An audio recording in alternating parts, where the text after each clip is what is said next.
Welcome to my YouTube channel Buddhadeb biology solution.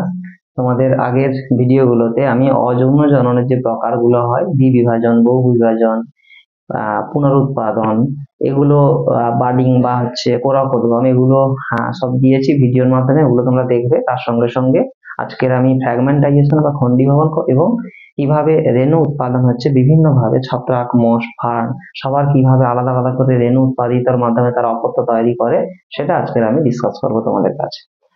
প্রথম খণ্ডীভবন বা ফ্র্যাগমেন্টাইজেশন, সচরাচর এটা দেখা যায় স্পাইরোগাইরার ক্ষেত্রে দেখা যাবে।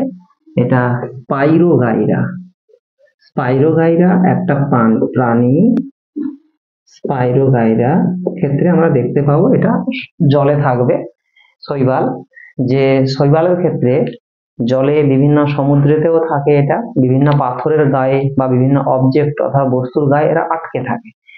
কখনো এই জলের ধাক্কায় কিংবা মানে খুব যখন স্রোত হচ্ছে তখন সেই ধাক্কাতে কিংবা কোনো প্রাণী গমনে এরা কি করে, ভেঙে যায় অনেক সময়, অর্থাৎ যান্ত্রিক আঘাতের কারণে ভেঙে গিয়ে তারা যে জটা ভাঙবে, মানে এক জায়গায় ভাঙলে সেখানে দুটো অপত্য তৈরি করবে, দু জায়গায় ভাঙলে তিনটে অপত্য তৈরি করবে, অর্থাৎ ভেঙে জটা খণ্ড হবে, প্রতিটা খণ্ড থেকে নতুন অপত্য তৈরি করার নামটাই হচ্ছে ফ্র্যাগমেন্টাইজেশন। তাহলে কাকে বলবো এটা ফ্র্যাগমেন্টাইজেশন?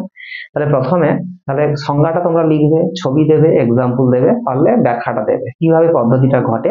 তাহলে যে অযৌন জনন প্রক্রিয়া, যেহেতু এটা অযৌন জননের পার্ট, যে অযৌন জননের প্রক্রিয়ায় কোনো জীব, আমরা কাকে নিয়েছি, স্পাইরোগাইরা, কোনো কারণে খণ্ডিত হলে, আমি বলেছি জলের আঘাতের কারণে, প্রাণীর গমনের কারণে খণ্ডিত হতে পারে, কোনো কারণে খণ্ডিত হলে তার প্রতিটি খণ্ড থেকে তাহলে নতুন অপত্য তৈরি হবে। যেমন আমি দেখাচ্ছি, ধরো এইখানে ভেঙে গেছে, এইখানে আমি একটা জায়গায় খণ্ড করছি, তাহলে এইখানে ভাঙলে এখানে আমরা দেখতে পাবো যে দুটো এক্সট্রা করে অপত্য তৈরি হবে।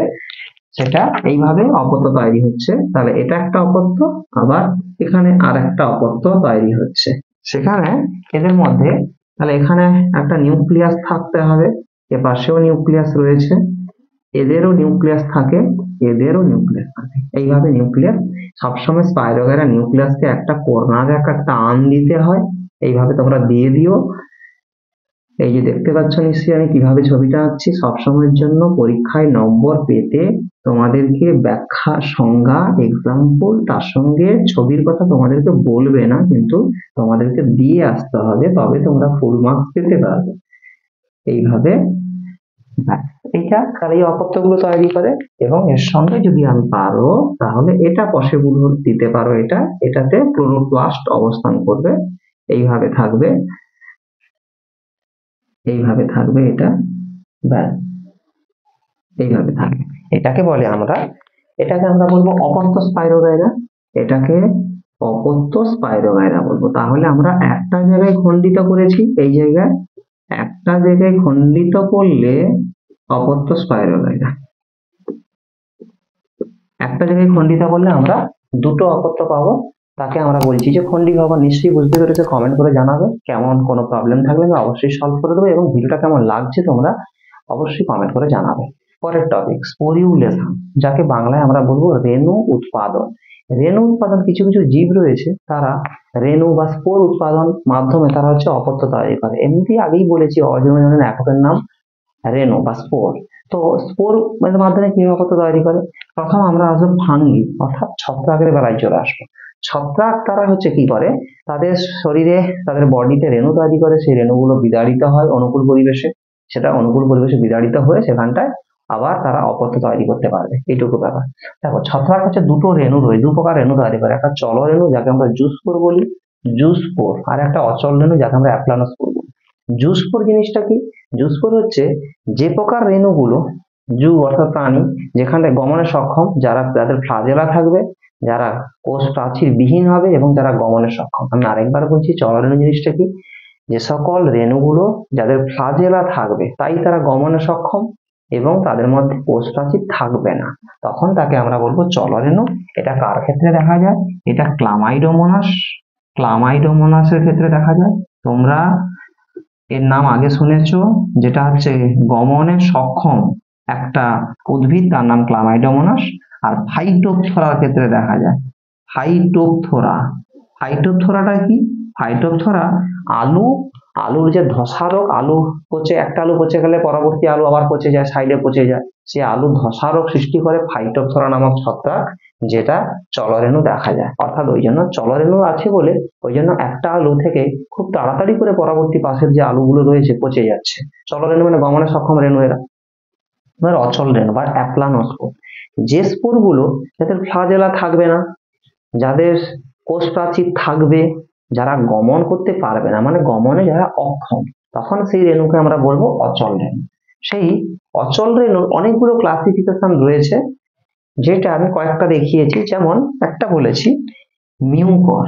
দেখো, স্পোরানজিওস্পোর, মিউকর কার সাহায্যে করে? এটাকে বলে রেণুস্থলী, এইটাকে বলে রেণুস্থলী, এই পুরোটাকে বলে রেণুস্থলী। রেণুস্থলীর ভিতরে এরকম অসংখ্য রেণু রয়েছে, এই অসংখ্য রেণু রয়েছে, এই অসংখ্য রেণু তারা নিয়ে থাকবে, রেণুস্থলীটা থাকবে এরকম করে থাকে। সেটা প্রতিকূল পরিবেশ যখন হয় না, যখন এই যে ভীষণ গরমকাল, ভীষণ রৌদ্র উঠে, তখন এই রেণুস্থলীগুলো অ্যাকচুয়ালি এরকম ছিল, বদ্ধ ছিল। পরবর্তীকালে এই প্রতিকূল পরিবেশে, এই প্রচন্ড গরমে রৌদ্রতে এগুলো ফেটে যায়। রেণুস্থলীগুলো যদি ফেটে যায়, তখন বাইরের পরিবেশে রেণুগুলো কি করবে? ছড়িয়ে পড়বে, এরকম বিভিন্ন জায়গায় ছড়িয়ে, বাতাসের মাধ্যমে ছড়িয়ে বিভিন্ন জায়গায় পড়ে যাবে। এবার অনুকূল পরিবেশ মানে বর্ষাকাল, বর্ষাকাল যখন আসবে, সেগুলো জল পেলে সেগুলো কি হয়ে যায়? রেণুগুলো অঙ্কুরিত হয়ে অপত্য তৈরি করে। এইভাবে মিউকর তার বংশ বিস্তার করে। এটাকে বলে রেণুস্থলী, আর এইটা রেণু বিতাড়িত হয়ে অনুকূল পরিবেশে অপত্য তৈরি করে। একে স্পোরানজিওস্পোর বলে, বা রেণুস্থলীর মধ্যে রেণু থাকে বলে এর নাম হচ্ছে রেণুস্থলীর রেণু।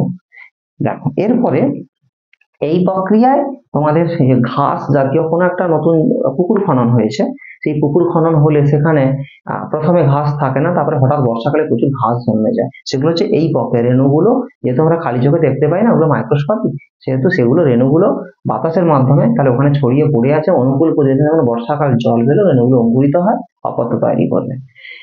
দেখো, পেনিসিলিয়াম, পেনিসিলিয়াম কার পদ্ধতি জন্ম করে? কনিডিয়া। এরকম তার যে মেন বডি রয়েছে, সেই যে কনিডিয়া সাজানো আছে, এই কনিডিয়া গুলো একটা একটা কি হবে? এরকম ফুলে ফুলে পড়ে যাবে, এরকম একটা একটা কনিডিয়া ফুলে ফুলে পড়ে যাবে। তাহলে ফুলে ফুলে কোথায় পড়বে? নিশ্চয়ই সে যেখানে অবস্থান করছে মাটিতে পড়বে। এবার মাটিতে পড়লে সেটা প্রতিকূল পরিবেশে কিন্তু ফুলে ফুলে পড়বে। অনুকূল পরিবেশে সেগুলো কনিডিয়া গুলো অঙ্কুরিত হয়ে তারা নতুন অপত্য বা নতুন পেনিসিলিয়াম তৈরি করতে পারবে বা তৈরি করে। আরো রয়েছে অইডিয়া। অইডিয়া একটা অচল রেণু, যার সাহায্যে অ্যাগারিকাস তারা বংশ বিস্তার করে। এরকম এই শর্ট প্রশ্নগুলো খুব কিন্তু ইম্পর্টেন্ট, যেটা তোমাদের 10, 12 এবং বিভিন্ন 12 এর পরে তোমরা যে বিভিন্ন কম্পিটিটিভ এক্সাম গুলো দেবে, এই জায়গাটা, এই অচল রেণু ক্লাসিফিকেশনটা খুব ভেরি ভেরি ইম্পর্টেন্ট, সেটা সবাই লক্ষ্য রাখবে। এবার চলো মশ, তাহলে ছত্রাক হলো, এবার মশে চলে আসবো। মশ এবং ফান্ডের ক্ষেত্রে আসবো। একটা ব্রায়োফাইটা, টেরিডোফাইটা। ব্রায়োফাইটা এটা কার দেখা যায়? ব্রায়োফাইটা এখানে বলা হচ্ছে যে ফিউনারিয়া, এটা ফিউনারিয়ার ক্ষেত্রে দেখা যায়। ফিউনারিয়া ব্রায়োফাইটার একটা উদাহরণ। পোগোনেটাম, পোগোনেটাম, এই পোগোনেটামের ক্ষেত্রেও দেখা যায়। কি হবে? মশের ক্ষেত্রে কেমন হয়? রেণুধর উদ্ভিদ। রেণুধর উদ্ভিদ বলতে আমরা ডিপ্লয়েড টুয়েন জানি। রেণুধর উদ্ভিদের মধ্যে রেণুস্থলী আছে। রেণুস্থলী সিস্টেমটা বলেছি তোমাদেরকে এইভাবে। তাহলে রেণুস্থলী থাকে, রেণুস্থলীর মধ্যে কি রয়েছে? রেণুস্থলীর মধ্যে অসংখ্য কি থাকবে? এরকম করে সব রেণু থাকবে। রেণুস্থলী রেণু। তবে একটা জিনিস মাথায় রাখবে, এই রেণুস্থলীতে রেণু মাতৃকোষ আছে। রেণু মাতৃকোষ 2n, সেই রেণু মাতৃকোষ মিওসিস প্রক্রিয়ায় 4টা রেণু তৈরি করে। একটা রেণু মাতৃকোষ থেকে মিওসিস প্রক্রিয়ায় 4টা রেণু, এই যে মিওসিস হয়ে যাওয়া মানে এখানে 4টি রেণু তৈরি করবে। তাহলে সেই 4টি রেণু থেকে পরবর্তীকালে লিঙ্গধর উদ্ভিদ অর্থাৎ হ্যাপ্লয়েড উদ্ভিদ তৈরি করবে। এটা মশের প্রক্রিয়া হলো। ফার্ন গুলো কে রয়েছে? ফার্ন হচ্ছে ড্রায়োপটেরিস এবং মার্সেলিয়া। একটা হচ্ছে ড্রায়োপটেরিস এবং আর মার্সেলিয়া। মার্সেলিয়া বলতে শুষ্নিকে বলে মার্সেলিয়া। এই ড্রায়োপটেরিস এবং মার্সেলিয়া এটা যৌনক্রম, এই যৌনক্রম নিয়ে আমি পরবর্তী ভিডিও রেখেছি, ভিডিও রাখবো, তোমরা সেটা দেখে নিও। এটা একটা ইম্পর্টেন্ট জায়গা। ডায়োপটেরিস মার্সেলিয়া কি করে? এদের রেণুধর উদ্ভিদ থাকে, এদের এখানে রেণুধর উদ্ভিদ থাকে। সেই রেণুধর উদ্ভিদ উদ্ভিদের পাতার নিচে, পাতার নিম্নতলে, যেখানে পত্র থাকে পাতার নিম্নতলে সরাস থাকে, সরাস দানা বেঁধে থাকে। সেই সরাসের ভেতরে রেণুস্থলী থাকে। রেণুস্থলী কত? ধরে 2n, সেখানে মিওসিস হয়। রেণুস্থলীর পরে মিওসিস হবে, মিওসিসের পরে রেণু, কত রেণু? 4টি। কিরকম রেণু? অবশ্যই হ্যাপ্লয়েড রেণু তৈরি করবে।